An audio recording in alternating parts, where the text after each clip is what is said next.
একটু হাতের দিকে তাকিয়ে বলেন উম্মতে মুহাম্মাদির বৈশিষ্ট্য কয়টা? 8টা।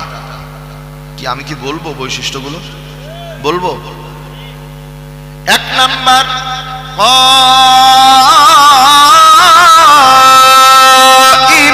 আল্লাহু আকবার বলেন।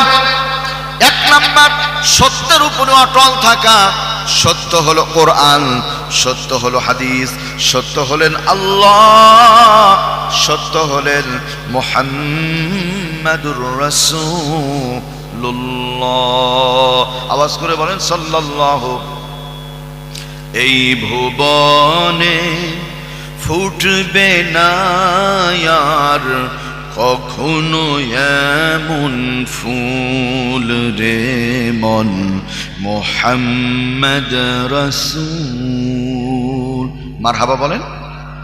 এই ভুবনে ফুটবে না আর কখনো এমন ফুল রে মন মুহাম্মদ রাসূল। আলো হয়ে ভেঙেছিলে সকলেরই ভুল, সকলেরই ভুল রে মন মুহাম্মদ রাসূল। কি ঘুমিয়ে গেলেন নাকি আপনারা? একটু মারহাবা জোরে বলা যাবে না? কলিজার ভাইয়েরা আমার, 1 নাম্বার হলো সত্যের উপর অটল থাকা। বন্ধুরা খেয়াল করেন, হিন্দু হলে মারা গেলে চিতায় তুলে চন্দন কাঠ দিয়ে জ্বালিয়ে পুড়িয়ে ছারখার করে দেওয়া হবে। অন্য ধর্মের মানুষগুলো অনেকেই পুরানো হয়, কিছু আছে পুরায় না। মুসলমান যদি হয় বন্ধু, ইন্তেকালের পরে বড় আদর করে, মোহাব্বত করে, কদর করে, সুন্দর করে জানাজা দিয়ে কবরে দাফন করে দেওয়া হবে। আর কবরে নামানোর সময় বলা হবে বিসমিল্লাহি ওয়া আলা মিল্লাতি রাসূলিল্লাহ, আল্লাহর নামে রাসূলের দলে তোমাকে তুলে দিয়ে চলে গেলাম। এটা আওয়াজ করে বলেন আলহামদুলিল্লাহ। কবরের জগতে যাওয়ার পরে প্রশ্ন হবে 3টা, জবাব দিবেন। প্রশ্ন কয়টা? 3টা। এই 3টা প্রশ্নের জবাব দিতে পারবে তারা, সত্যের উপর অটল থাকবে যারা। তার মধ্যে 1 নাম্বার প্রশ্ন মার রব্বুকা। দেরি করবেন না, চিৎকার মেরে বলেন আমাদের রবকে। ইন্নী আখাফুল্লাহ রাব্বাল আলামিন।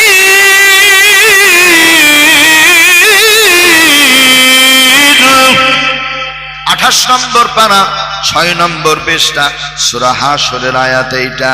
আল্লাহ পাক বলেন নিশ্চয় মুমিন যারা, ঈমানদার যারা, কেবলমাত্র বিশ্বের প্রতিপালক আল্লাহকে ভয় করে তারা। বাজান বলেন তো আমরা ভয় করি কাকে? আল্লাহকে।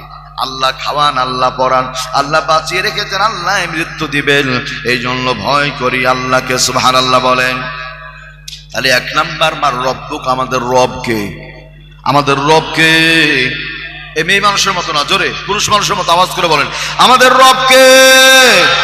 আরো চিৎকার মেরে বলেন আমাদের রবকে। তাহলে একটু ডাক দেন, ডাক দেন আল্লাহ। হুঙ্কার মেরে বলেন আল্লাহ রব্বুল আলামিন। ফিলিস্তিনের মুসলমানগুলি চরম নির্যাতনের শিকার। আল্লাহ বসিরহাটের এই মাহফিল থেকে আমরা দোয়া করি, আল্লাহ দয়া করে আমাদের মুসলমান ভাই বোনদের তুমি বিজয় দিয়ে দাও, বলুন আমিন। সোনার ভাইয়েরা আমার, তাহলে সত্যের উপর অটল থাকা 1 নাম্বার। 2 নাম্বার উম্মতে মুহাম্মাদির গুণটা খেয়াল করেন। কাইমাতুন ইয়াতলুনা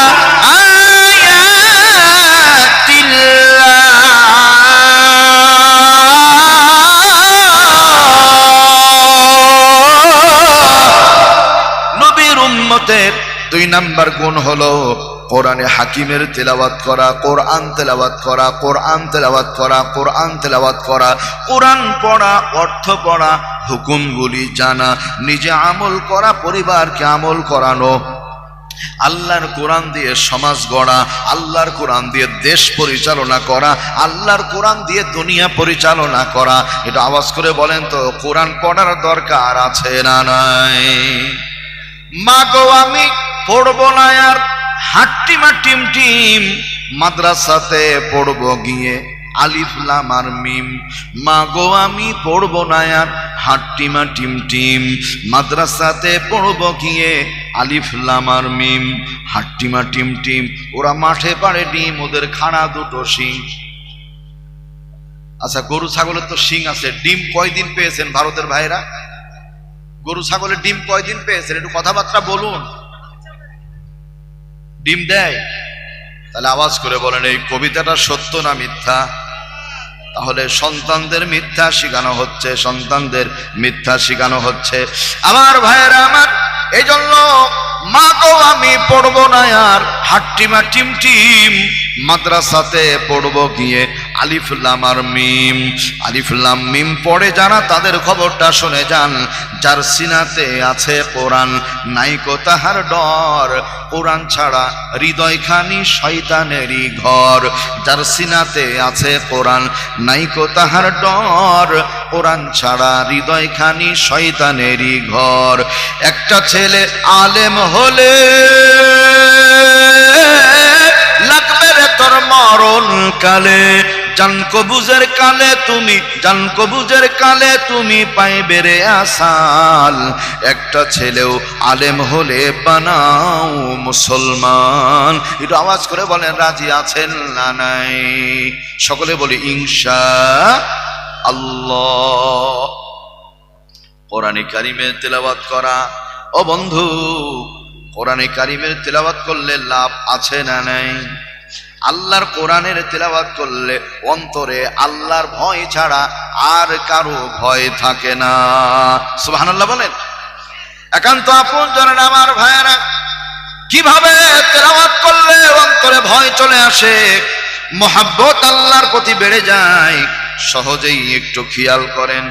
একটি দেশের নাম হলো আফগানিস্তান। এর বলেন তো কোন জায়গার কথা বললাম? আফগানিস্তান। এই আফগানিস্তানের মধ্যে ছোট একটা ছেলে, মাদ্রাসার ছাত্র, নাম হলো আব্দুল্লাহ। এর বাজান সহযোগিতা করেন, কি নাম বললাম? আব্দুল্লাহ মানে কার গোলাম? আল্লাহর গোলাম। যেহেতু মাদ্রাসার মাহফিল, এই জন্য কথাটা বলছি। মাদ্রাসা ছুটি হয়েছে, আব্দুল্লাহ বাড়িতে এসেছে, বিছানার মধ্যে ঘুমিয়ে আছে। রাত্রি গভীর, হঠাৎ করে একটা আওয়াজ কানে ভেসে আসলো। কি আওয়াজ? ওই শব্দটা দুই একটা লাইন আপনাদের শোনায় দিব নাকি? কি আপনারা ঘুমিয়ে গেছেন? আসসালাতু খায়রুম মিনান নাওম।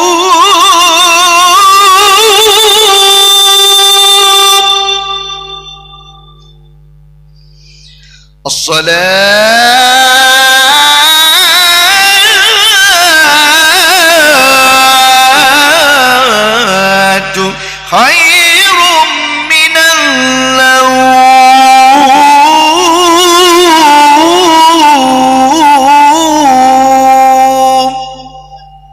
শব্দ যেমনি কানে ভেসে আসলো, ঘুম হইতে নামাজ উত্তম। আব্দুল্লাহ বিছানা থেকে উঠে গেল। জনম দুঃখিনী মা, তিনিও বিছানা থেকে উঠে গেছেন, বাবা উঠে গেছেন। একটা কথা মাথায় রাখতে হবে, পরিবেশ মানুষকে অনেক কিছু করে দেয়। পরিবেশ, বাড়িতে আব্বা নামাজ পড়ে, মাও নামাজ পড়েন, দেখবেন ছোট একটা ছেলে বাড়িতে থাকলে সেও নামাজে দাঁড়িয়ে যায়। বাজার কথা ঠিক আছে না নাই? বাবা মার পাশে চাই নামাজে বসে সন্তানটাও নামাজ পড়ে। আল্লাহ পাক ডাক দেন, ও আমার রহমতের ফেরেশতারা, লক্ষ্য করে দেখো আমার এই মাসুম বান্দা বান্দি, সেও নামাজ পড়ে। দেখো তো ও কি পড়ে?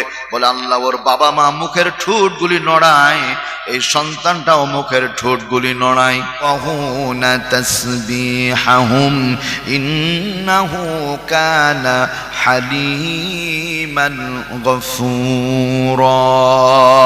আল্লাহু আকবার বলেন। 15 নম্বর পারা 5 নম্বর পৃষ্ঠা, সূরার নাম সূরা বনী ইসরাইল। আল্লাহ বলছেন, ও পৃথিবীর মানুষেরা, ওই মাসুম বান্দাবান্দিরা তারাও তেলাওয়াত করে সুবহানা রাব্বিয়াল আযীম, সুবহানা রাব্বিয়াল আযীম, সুবহানা রাব্বিয়াল আযীম। সিজদায় গেলে সেও পড়ে সুবহানা রাব্বিয়াল আ'লা, সুবহানা রাব্বিয়াল আ'লা, সুবহানা রাব্বিয়াল আ'লা। ফেরেশতারা তোমরা শোনো না, আমি মালিক, আমি আমার কুদরতি কানে ওর তাসবিহগুলো শুনতে পাই। আল্লাহু আকবার। আব্দুল্লাহ মসজিদে চলে গেছে নামাজের জন্য, বাবাও মসজিদে, নামাজ পড়া হয়ে গেল, ফজরের নামাজ। এইখান থেকে আমাদের জন্য শিক্ষা, মুসলমান মায়ের সন্তানেরা ফজরের নামাজ, জোহরের নামাজ, আসর, মাগরিব, এশা 5 ওয়াক্ত নামাজ পড়ার দরকার আছে না নাই? আমরা সকলেই পড়বো, বলি ইনশাআল্লাহ, ইনশাআল্লাহ। আল্লাহ তৌফিক দান করেন, জবান খুলে বলেন আমিন। এখন আসে আল্লাহ, নামাজ শেষ। ওলামা ইকরাম একটু খেয়াল করেন, নবী করিম সাল্লাল্লাহু আলাইহি ওয়াসাল্লামের একটা ভাষা আছে, সুবহে কি হাওয়া লাখো বেমারু কি দাওয়া। সকাল বেলার বাতাসটা গায়ে লাগাও, অসংখ্য বালা মুসিবত থেকে আল্লাহ হেফাজত করবেন। সুবহানাল্লাহ বলেন। চিকিৎসা বিজ্ঞান গবেষণা করে দেখেছে যে সকাল বেলার বাতাস মানুষ গায়ে লাগালে পারে রোগ মুসিবত থেকে আল্লাহ বাঁচায়। কিভাবে? কারণটা কি? কারণ হলো সকালে ফজরের বাতাসে মুনাফিক, কাফের, বেঈমানের কোনো নিঃশ্বাস থাকে না। সুবহানাল্লাহ বলেন। কারণ ঈমানদার যারা, শুধুমাত্র তারাই নামাজে উঠে। আল্লাহর বান্দারা, নবীর উম্মতেরা, জনম দুঃখিনী মায়ের আমার, মহিলাদের ব্যবস্থা আছে তো নাকি পাশে? আচ্ছা, আলহামদুলিল্লাহ। আমি মাদের উদ্দেশ্যে একটু পরে কথা বলবো ইনশাআল্লাহ। ও, মাদ্রাসায় মহিলাদের? আচ্ছা, আলহামদুলিল্লাহ। এমনি মহিলাদের ওয়াজ শোনার ব্যবস্থা নাই? আচ্ছা আচ্ছা, আলহামদুলিল্লাহ, আলহামদুলিল্লাহ। মায়েরা ভালোবাসেন, মা বোনদের উদ্দেশ্যে 2-4টা কথা বলবো ইনশাআল্লাহ। একটু আপনাদের কষ্ট দিচ্ছি না তো? সম্মানিত ভাইয়েরা আমার, দরদিরা, আল্লাহর বান্দা আব্দুল্লাহ নামাজ শেষ হয়ে গেছে, সকালের বাতাস খাওয়ার জন্য আস্তে করে বাইরে বের হয়ে গেল। এমন একটা সময়ের কথা বলছে আপনাদের, একটু মনটা নিয়ে যান। আজ থেকে কয়েক বছর পূর্বে আফগানিস্তানে মুসলমানদের কেটে কেটে কচু কাটা করছিল, হত্যা করছিল। আর রাশিয়ান সৈন্যের মানুষগুলি এই সময় তাবু গেড়ে আছে, ঘাঁটি গেড়ে আছে। রাশিয়ান ইহুদি আর খ্রিস্টানগুলি আব্দুল্লাহ নামাজ পড়ার পরে যায় তাবুর মধ্যে সমস্ত সৈন্যগুলি বিছানায় ঘুমিয়ে, কিন্তু যিনি কমান্ডার ইন চিফ, সেনা প্রধান, চক্ষুগুলো খুলে আছে। সুবহানাল্লাহ বলেন। ইমাম সাহেবের দায়িত্ব বেশি না জনগণের দায়িত্ব বেশি? ইমাম সাহেবের। সরকারের দায়িত্ব বেশি না জনগণের দায়িত্ব বেশি? সরকারের দায়িত্ব বেশি না? আচ্ছা, আলহামদুলিল্লাহ। এখন একটা ছোট্ট প্রশ্ন, আমি জানি এটা জবাব না দিবেন না, বলেন তো, মসজিদে ইমাম সাহেবদের বেতন কম না বেশি? আরো আসতে বলেন, সবাই শুনে নিবে বললে। হুজুরদের পক্ষে কথা তো জীবনে জোরে বলবে না। আরে বাপ, মানে শুধু কম না, কিভাবে, কোন নিয়মে, কোন তরিকায়, কোন পদ্ধতিতে বালাগাত, মানতেক, ফাসাহাত খাটিয়ে কম দেওয়া যায়। এইরকম এই যে মাইকালা ভাই যেমন এটা ঠিক রাখার জন্য যে না টাইট দিয়ে গেল, ওই মিটিং এ বসে শুধু টাইট দেয়, ইমামতি করে, ৬,০০০ টাকা মাইনা দিই, তাও বলে হয় না। হুজুর এত টাকা করে কি? এত টাকা করে কি? আস্তাগফিরুল্লাহল আযীম। আচ্ছা ভাই, এই দুর্মূল্যের বাজার আমাদের বাংলাদেশে, আমি আসার আগের দিন বাজার করেছি, বাংলাদেশে পেঁয়াজের কেজি ১৪০ টাকা। 1 কিলো পেঁয়াজের দাম কত টাকা? ১৪০ টাকা। আপনাদের এখানে কত টাকা দাম? আরে আপনারা কত আরামে আছেন গো ভাই। আমাদের বাংলাদেশে গরুর গোশত ৭৫০ টাকা কেজি। আপনাদের এখানে কত? 200 বা 250।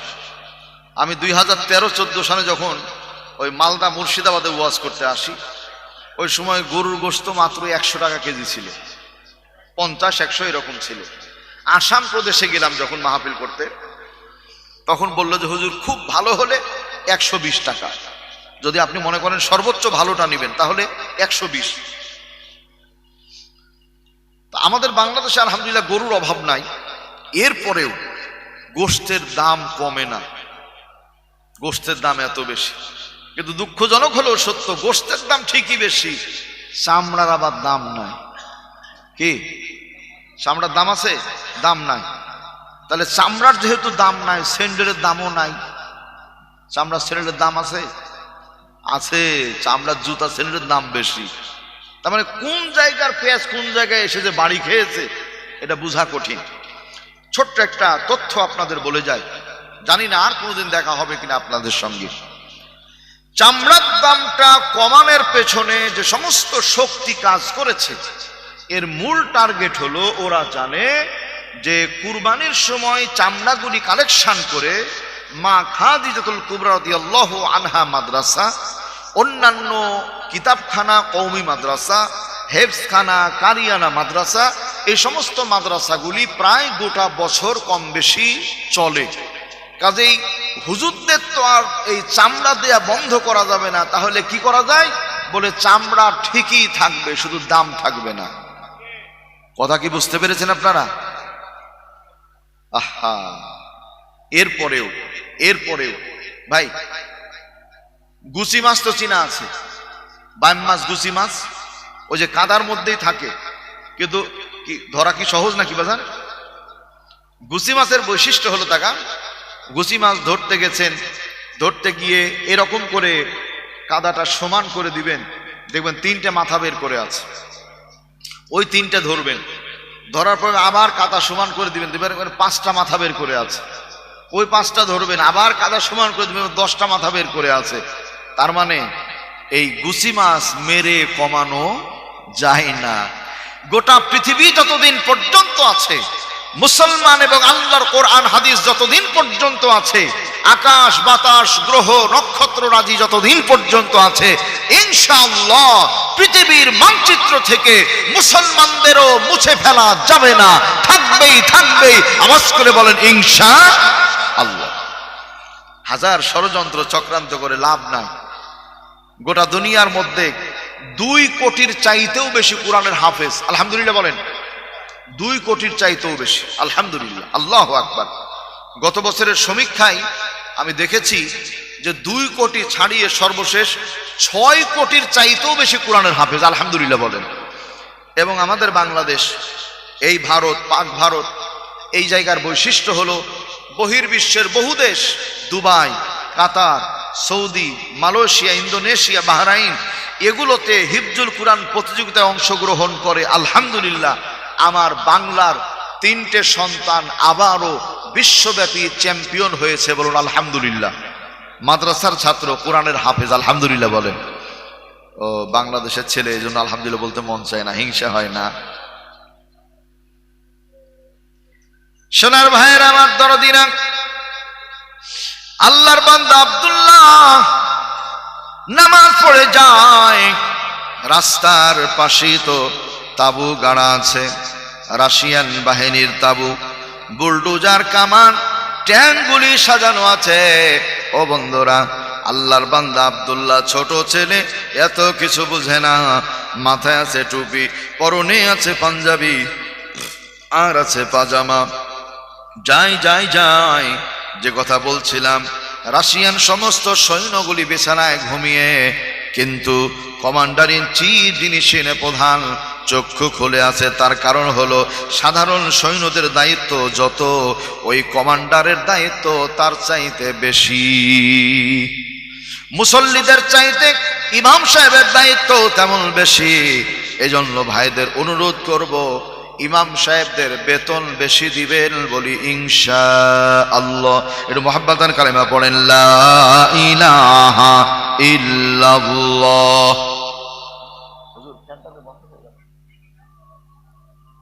লা ইলাহা ইল্লাল্লাহ লা ইলাহা ইল্লাল্লাহ আল্লাহুম্মা সাল্লি আলা ওয়া আলা আলি সাইয়্যিদিনা মাও। ফ্যানটা দিতে হবে, গরম লাগছে, ফ্যানটা দিতে বলেন, আর ওটা সরাই দেন স্ট্যান্ডটা। সম্মানিত ভাইয়েরা আমার দরদিরা, আল্লাহর বান্দারা, নবীর উম্মতেরা, অন্তর দিয়ে শুনেন। আব্দুল্লাহ যায় রাশিয়ান সৈন্যের প্রধান দেখে ফেলেছে। আব্দুল্লাহ মুসলমানের সন্তান। বাজান বলেন তো, আব্দুল্লাহকে দেখলে ওরা খুশি হবে না বেজার হবে? কঠিন অসন্তুষ্ট হয়েছে। আব্দুল্লাহকে দেখে সঙ্গে সঙ্গে হুঙ্কার দিল, আমার সৈন্যবাহিনী, ওই যে মুসলমানদের গোয়েন্দা, ধরো ধরো, এই কথা বলেছে। দুইজন সৈন্য বিছানা থেকে উঠে চলে গেল। যাওয়ার পরে আব্দুল্লাহর একজন ডান হাত চেপে ধরল, একজন বাম হাত চেপে ধরল। আব্দুল্লাহ ডানে তাকায় লম্বা সাদা চেহারার মানুষ, বামে তাকায় লম্বা সাদা চেহারার মানুষ। আব্দুল্লাহ ডাক দেয়, চাচা আমাকে ছেড়ে দেন, আমাকে ছেড়ে দেন। বলছে না না, তোমাকে ছাড়া হবে না। বলছে না, ছেড়ে দেন। বাবার কাছে অনুমতি নিই নাই, মায়ের কাছে অনুমতি নিই নাই। বন্ধু মাথায় রাখতে হবে, এই দুনিয়ায় কেউ হবে না বাবা মায়ের সমতুল্য, কেউ দিতে পারিবে না বাবা মায়ের স্নেহের মূল্য। সন্তান হলো মা জননীর অমূল্য ধন, তাই সন্তানের কিছু হলে সবার আগে কাঁদে দরদি বাবা মায়ের মন। একটু আওয়াজ করে বলেন, কথা ঠিক আছে না নাই? সন্তান যখন বিদেশে যায়, বিপদগ্রস্ত হয়ে যায়, দুনিয়ার পশু পাখি জানার আগে জানে তার দরদের বাবা আর দরদের মা। কথা ঠিক আছে না নাই?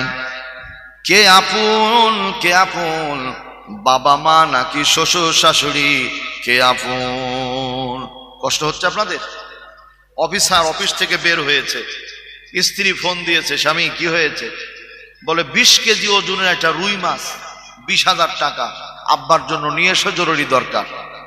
রিকশায় আছে, ফোন রিসিভ করে বলে ঠিক আছে, সব নিয়ে আসছে। কিছুক্ষণ পর আরেকটা ফোন এসেছে, ফোন দিয়েছে আব্বা, ওর জন্মদাতা পিতা। বলছে বাবা, তোমার আম্মার জন্য গত মাসে 500 টাকা দিয়ে গেছো বাবা, তোমার আম্মা অসুস্থ তুমি জানো। বাবা রে, তোমার মায়ের জন্য কিছু টাকা দিলে ওষুধ কিনতাম, চিকিৎসা করতাম বাবা। বলছে 500 টাকা দিয়ে গেলাম, তাতে হয়নি, কত টাকা লাগে? শ্বশুর বাড়ির জন্য 20,000, 20 কেজি মাছ, আর বাবা মার জন্য 500 টাকা, তাতেই কষ্ট হয়ে যায়। রিক্সা চালক বলছে স্যার, আপনাকে আমি নিয়ে যাব, একটু সুযোগ দেন। কি? বলছে একটু রিক্সা থেকে নামেন, মোবাইলটা আমার কাছে দেন। বলছে কি করবে? বলছে আপনার বাবা মা আপন না, শ্বশুর শাশুড়ি আপন, এইটা একটু আপনাকে আমি দেখিয়ে দিব। বলে ঠিক আছে দেখাও। মোবাইলটা হাতে নিয়ে শ্বশুর আব্বাকে কল দেয়। শ্বশুর আব্বা ফোন রিসিভ করেছে। ফোন রিসিভ করার পরে এবার ডাক দিয়ে বলছে কি হয়েছে? একটু মুহাব্বাতান করুন, আল্লাহুম্মা সাল্লি আলা ওয়া আলা আলি সাইয়্যিদিনা মাওলানা মুহাম্মদ সাল্লাল্লাহু আলাইহি ওয়াসাল্লাম। একটু লক্ষ্য করেন ভাই, মোবাইল হাতে, শ্বশুর আব্বাকে ফোন দিয়েছে। শ্বশুর আব্বা বলে বাবা জামাই। তো বলছে না, আমি আপনার বাবা জামাই না। কে তুমি? বলে আমি রিক্সাওয়ালা। কি হয়েছে? বলছে আপনার জামাই এই মাত্র অ্যাক্সিডেন্ট করেছে, বাম পায়ের এই হাঁটুটা ভেঙে গেছে, প্রচুর পরিমাণে রক্তক্ষরণ হচ্ছে, যে কোনো মুহূর্তে আপনার জামাই মারা যাবে। কি করতে পারি আপনি পরামর্শ দেন। বলছে মেয়ের বিবাহ দেওয়া খুব বেশি দিন হয়নি, আর দুনিয়াতে জামাইয়েরও অভাব নাই, যদি মারা যায় কি আর করার আছে? কি নাউজুবিল্লাহ আলহামদুলিল্লাহ, কোনটা? শ্বশুর বলছেন বিয়ে দেওয়া বেশি দিন হয়নি, নতুন জামাই, ও যায় যা। মোবাইল কেটে দিয়েছেন। এবার ফোন দেয় নিজের পিতার কাছে, আব্বার কাছে। বন্ধু ফোন দেওয়ার পরে বাবা ফোনটা রিসিভ করে বলে ও বাবা, কলিজার টুকরার সন্তান। রিক্সা চালক বলে আমি আপনার বাবা না, আপনার সন্তানও না। কে গো তুমি? বলছে আমি রিক্সাওয়ালা। কি হয়েছে? বলছে আপনার সন্তান কিছুক্ষণ পূর্বে অ্যাক্সিডেন্ট করে পায়ের হাঁটু ভেঙে দর দর করে রক্ত পড়ছে, রক্ত শূন্য হয়ে মারা যাওয়া অবস্থা। আপনার কাছে ফোন দিলাম, আপনার ছেলের জন্য কি করতে পারি? বাবা ডাক দিয়ে বলে, ও রিকশাওয়ালা বাবা, শুধু ওইটা আমার ছেলে না, তুমিও আমার ছেলে। বাবারে, আমি গরিব মানুষ, আমার বাড়িতে টাকা পয়সা তেমন কিছুই নাই, শুধুমাত্র ভিটাটুকু, বাড়ির ভিটা ছাড়া আর কিছুই নাই। বাবা, আমার সন্তানটাকে হাসপাতালে তুমি ভর্তি করো, টাকা পয়সা যা লাগে আমি মানুষের কাছে ধার দুয়ার করে আমি নিয়ে আসছি, তবু আমার সন্তান যেন চিকিৎসার অভাবে মারা না যায়। রিক্সা চালক এই কথা বলার পরে ফোন কেটে দিয়েছে। বন্ধু বুঝতে বাকি থাকলো না, সন্তান বুঝতে পারলো, রিক্সাওয়ালাকে জড়িয়ে ধরলো, চোখের পানি ছেড়ে দিল। 20 কেজি মাছ বাবার বাড়ি চলে গেল, 20,000 টাকাও বাবার বাড়ি চলে গেল, একটা মালও শ্বশুর বাড়ি গেল না। সম্মানিত ভাইয়েরা আমার, তাই বলে শ্বশুর শাশুড়িকে ভালোবাসবেন না তা নয়, মোহাব্বত করবেন, হাদিয়া দিবেন, নাম ডাকবেন, সুন্দর করে মোহাব্বত করে ডাকবেন। আমার মা বোনদের বলি, ও মায়েরা, আপনারাও শাশুড়িকে শ্বশুরকে মোহাব্বত করবেন। মা বোনদের উদ্দেশ্যে সামান্য একটু কথা। আব্দুল্লাহর কথার পূর্বে নবী করিম সাল্লাল্লাহু আলাইহি ওয়াসাল্লাম বলেন, আদ-দুনিয়া কুল্লুহা মাতা' ওয়া খায়রু মাতা'id দুনিয়া আল মারআতুস সালিহা। এই দুনিয়াতে যা কিছু আছে সব কিছুই হলো সম্পদ, এর ভেতরে দামি সম্পদ হলো সতী সাধবী আল্লাহওয়ালা নেককারিনী নারী। বলেন আলহামদুলিল্লাহ। মহিলারা নেককারিনী যদি হয় তাহলে পৃথিবীর মধ্যে সবচেয়ে দামি সম্পদ। কেন দামি সম্পদ? লক্ষ্য করেন, নদীর জল, পুকুরের পানি, পুকুরের জল দেখে সবাই। ভাইরা আমার, এই নদী আর পুকুরের জল কি আমরা পান করি? কি পান করেন নাকি? না। নদীর পানি, পুকুরের পানি দেখি সবাই, ব্যবহারও সবাই করে, কেউ পান করে না। বেপর্দা নারী, বেলেল্লা নারী, বেহায়া নারী, এদেরকে দেখে সবাই, কিন্তু কোনো যুবক তাদের বিবাহ করতে চায় না। আরো একটা কথা সংক্ষিপ্ত আকারে শুধু বলে যায়, মাগরিবের পর থেকে ফজর পর্যন্ত সন্ধ্যা হলে একটা প্রাণী ডাকে, হুক্কা হুয়া, ওইটার নাম কি? মাশাআল্লাহ, সবাই জানে। এই শিয়ালের সাথে আমাদের সাক্ষাৎ বেশি হয় বাংলাদেশে এবং ভারতে, কারণ গভীর রজনীতে আমরা যখন বাড়িতে ফিরি ওই সময় আমাদের ওই প্রাইভেট কারের লাইটের আলোতে ওরা রাস্তা পার হয়, এক পাশ থেকে আরেক পাশে যায়, দেখা হয়। তার মানে মাঝে মাঝে এমনটা বোঝা যায় যে হুজুর যান, আমরা আছি, অসুবিধা নাই। এই শিয়ালগুলিতে চিৎকার দেয়, ওদের চাহিদা কি, মনোবাসনা কি? চিৎকার দেয় এই জন্য যে আল্লাহ যত মুরগির মালিক আছে, মুরুগের মালিক আছে, মালিকদের মাথায় বুঝ দাও, তাদের হেদায়েত দাও, ওরা যেন ঘরে মুরগি না রাখে, বাইরে যেন মুরগিগুলো ছেড়ে দেয়। তাহলে মুরগি যদি বাইরে থাকে, শিয়াল যদি সামনে পায়, তাহলে ও কি রবি ঠাকুরের কবিতা পড়বে? কবি নজরুলের কবিতা পড়বে? কি করবে? সামনে পেলেই ওকে কামড় দেওয়ার জীবন শেষ করে দিবে। তাহলে এই শিয়ালগুলি চিৎকার মেরে মুরগির যেমন স্বাধীনতা চায়, বাংলাদেশ, ভারত সহ গোটা পৃথিবীতে মা বোনদের অধিকারের নামে মা বোনদের ঘর থেকে বের করে নাস্তিক আর বেঈমানগুলি মা বোনদের ইজ্জতকে লুণ্ঠন করতে চায়। বলেন ঠিক কিনা? এই জন্য মা বোনদের বলি, ও মায়েরা, নবী করিম সাল্লাল্লাহু আলাইহি ওয়াসাল্লামের হাদিস, আল মারআতু ইদা সাল্লাত খামসাহা, নারী জাতি, মায়ের জাতি 5 ওয়াক্ত নামাজ পড়া, মায়েরা 5 ওয়াক্ত নামাজ পড়া, মায়েরাও পড়বেন, আমরাও পড়বো, বলি ইনশাআল্লাহ। 2 নাম্বার, ওয়াসামাত শাহরাহা, রমজান মাস পেলে একটি মাস সিয়াম পালন করা, রোজা রাখা। 3 নাম্বার, ওয়াহসানাত ফারজাহা, ঢিলা ঢালা শরীয়ত সম্মত বুরখা পরা, পর্দা করা। এই বুরখা মানুষকে শালীন করে, পর্দা মানুষকে সভ্য করে, সুন্দর করে। আলহামদুলিল্লাহ বলেন। কিভাবে করে? ছোট্ট একটু উদাহরণ খেয়াল করেন ভাই। এখন মনে হয় সাগর কলা, সপরি কলা এগুলো বেশি পাওয়া যাচ্ছে, তাই না? কলা, এই কলা দোকানদার যদি মনে করে আমার কাস্টমাররা দীর্ঘদিন পর্যন্ত আমার দোকানে খায়, এতদিন ওরা কলা ছিলে খেয়েছে নিজে, আজকে আমি ছিলে রেখে দিই, ওরা খাবে। ভাইজান, ছিলা কলা কি বিক্রি হবে? কথা বলেন, বিক্রি হবে? হবে না। অসভ্য বলবে, বলবে নোংরা, দোকানদার ভালো না, কলা ছিলে রেখেছে। তাহলে পর্দা ছাড়া কলা, খোসা ছাড়া কলা যেমন বিক্রি হয় না, বেপর্দা নারীও পর্দা ছাড়া কখনো শালীন, সভ্য, ভদ্র হতে পারে না। এজন্য মা বোনদের বলবো, ও আহসানাত ফারজাহা, শরীয়ত সম্মত রিহালা বোরখা পরা, পর্দা করা। 4 নাম্বার ও আতাআত যাওজাহা, স্বামীর ন্যায় কথার আনুগত্য করা। নবীজি বলছেন এই 4টি কাজ যারা করবে, ফালতাদখুল মিন আইয়ি আবওয়াবিল জান্নাতি শাআত, আল্লাহ পাক তাদের জন্য জান্নাতের 8টি দরজা খুলে দিবেন। বলুন সুবহানাল্লাহ। একান্ত আপন জনেরা আমার, সংক্ষিপ্ত করে ফেললাম।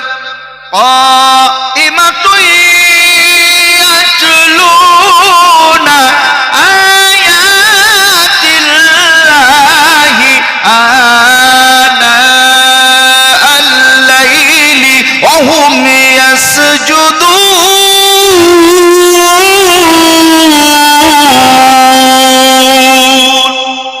আল্লাহ বলেন নবীর উম্মতের 1 নাম্বার গুণ হলো সত্যের উপরে প্রতিষ্ঠিত থাকা, 2 নাম্বার হলো কোরআনে কারীমের তেলাওয়াত করা, আর 3 নাম্বার আল্লাহ রব্বুল আলামিনকে রাত্রি বেলায় সেজদা দেওয়া, নামাজের সময় সেজদা দেওয়া, প্রয়োজনে আল্লাহকে সেজদা দেওয়া। মুসলমান মাথা নত হবে কার কাছে? কার কাছে মাথা নত হবে? কোন নেতার কাছে, নেত্রীর কাছে অথবা অন্য কারো কাছে মাথা নত করা যাবে না। মাথা নত হবে আল্লাহর কাছে। আল্লাহ তৌফিক দান করেন। জবান খুলে বলেন আমিন। আব্দুল্লাহকে ধরে ফেলেছে। আব্দুল্লাহ রে, কি হয়েছে? পকেট থেকে টান মেরে একটা ছোট্ট বই বের করে আব্দুল্লাহর হাতে দেয়, দেখো তো বইটা চিনতে পারো কিনা। আব্দুল্লাহ বইটা হাতে নিয়ে মুস্কি মুস্কি হাসে। হাসো কেন? বলছে স্যার বইটা আমি চিনতে পেরেছি। আলহামদুলিল্লাহ বলেন। কি বই? বলছে বইয়ের নাম আমি আমার ভাষায় না বলে বইয়ের ভাষায় যদি বলি অসুবিধা আছে। বলে তাহলে তো বড়ই ভালো, তাহলে একটু বলো।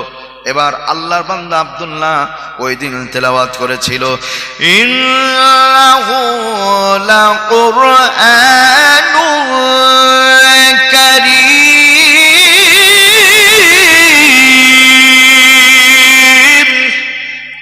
27 পারা 16 নম্বর পৃষ্ঠা, প্রথম আয়াত সূরা ওয়াকিয়া। আল্লাহ পাক বলেন নিশ্চয় এটা সম্মানিত গ্রন্থ কোরআন। স্যার আপনি যেটা আমার হাতে দিয়েছেন, this is the holy Quran, it is a only one book, no doubt no রং।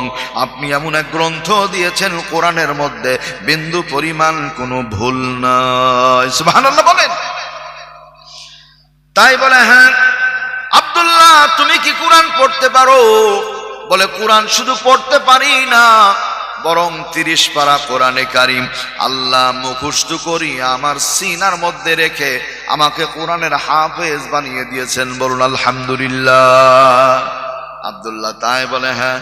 সামনের দিকে তাকাও, কি দেখা যায়? আব্দুল্লাহ বলে স্যার বুলডোজার, কামান, ট্যাঙ্ক, মিসাইল গুলো দেখা যায়। স্যার এগুলো দিয়ে কি করেন? বলছে মুসলমানদের পাখির মতো গুলি করে করে হত্যা করি। তাই নাকি? হ্যাঁ। মাথা নিচু করে নিল আব্দুল্লাহ। ডাক দিয়ে বলে আব্দুল্লাহ রে, সারা জীবন শুনে আসছি মুসলমানদের আল্লাহর কোরআনে কারীমের ভিতরে ওই আল্লাহর নাকি বিশাল ক্ষমতা লুকিয়ে আছে। আব্দুল্লাহ ট্যাঙ্ক গণনা করো কয়টা আছে? 1 2 3 4 5 6 7 8 9 10 করে গণনা করে বলে ট্যাঙ্কের সংখ্যা হলো 12টা। জোরে বলেন কয়টা? 12টা। আব্দুল্লাহ কোরআনে কারীম থেকে যে কোনো আয়াত পড়ে অথবা সূরা পড়ে এই ট্যাঙ্কগুলি যদি বাস্ট করতে পারো, ধ্বংস করতে পারো, ভূপাতিত করতে পারো, তাহলে তোমাকে বুকের সঙ্গে জড়িয়ে ধরে বাড়ি পর্যন্ত নিরাপত্তা দিয়ে পৌঁছে দেব। আর যদি ট্যাঙ্কগুলি বাস করতে না পারো, কণ্ঠনালী চিপে ধরে জীবনের মতো হত্যা করে ফেলবো। আরেকবার বলা যাবে কিনা আউযু বিল্লাহ। আল্লাহর বান্দা আব্দুল্লাহ দেরি করে না, আসমানের দিকে তাকাই। রব্বুল আলামিন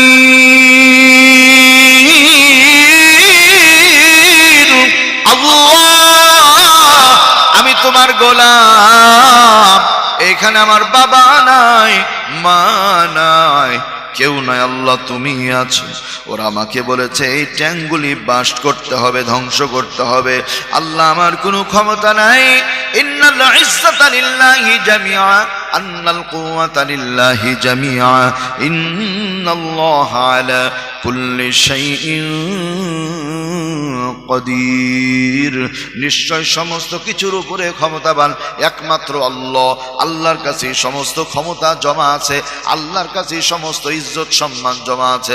আওয়াজ করে বলেন আলহামদুলিল্লাহ। দোয়া পড়ে নিল আব্দুল্লাহ, স্যার ট্যাঙ্কগুলি বাস করতে হবে? বলে হ্যাঁ, তাড়াতাড়ি করো, দেরি করো না, না পারলে কিন্তু জীবন শেষ হয়ে যাবে। আব্দুল্লাহ বলে অসুবিধা নাই, আমাকে একটু পানি দেন। পানি দেন। এই ছেলে, পানি দিয়ে কি করবে? পানি দিয়ে আগুন নিভানো যায়, জ্বালানো যায় না। লম্বা পাথর চাও, ছুঁড়ে মারো, বাস্ট হতে পারে, পানি দিয়ে তো কিছুই হবে না। আব্দুল্লাহ বলে বুঝবেন না, বুঝবেন না, মুসলমানের হিসাব কিতাব এই পানির ভিতরেই লুকিয়ে আছে। একটু আওয়াজ করে বলেন সুবহানাল্লাহ। আব্দুল্লাহকে পানি দিয়ে দেওয়া হলো। আব্দুল্লাহ সুন্নাত তরিকা অজু বানিয়ে নিল। অজু করা যখন হয়েছে, এবার বলে sir you have only 5 minutes, 5টা মিনিট আমাকে সময় দেন। বলে না, দেয়া হবে না, তাড়াতাড়ি ট্যাঙ্কগুলি বাস্ট করো। বলে না না না, 5টা মিনিট সময় দেন, দেয়া হবে না। অন্যান্য সৈন্য সদস্য ছিল যারা, তারা অনুরোধ করলো স্যার ছেলেটা টাকা চায় না, পয়সা চায় না, ধন দৌলত চায় না, চেয়েছে একটু 5 মিনিট সময়। স্যার ছেলেটাকে সময় একটু দিয়ে দেন।